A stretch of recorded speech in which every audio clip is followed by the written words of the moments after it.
মচমচ হয়। তারপর এগুলো খুলতে দিয়ে বাদলে তেলে হালকা, এরপর গরম তেলে হালকা আছে অল্প অল্প করে ভেজে নিন।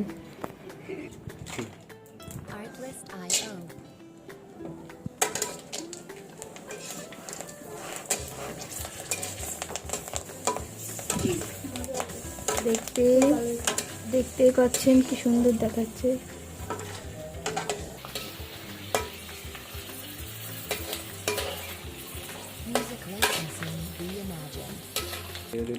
দেখুন কি সুন্দর দেখাচ্ছে বন্ধুরা, এ তো খুব মজা।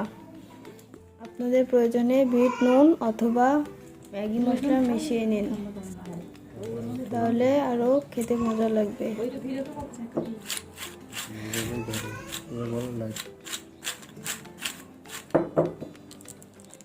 দেশি রান্নাঘরের ভিডিও ভালো লাগলে লাইক, কমেন্ট, সাবস্ক্রাইব করে দিন এবং আমাদের পাশে থাকুন। ধন্যবাদ।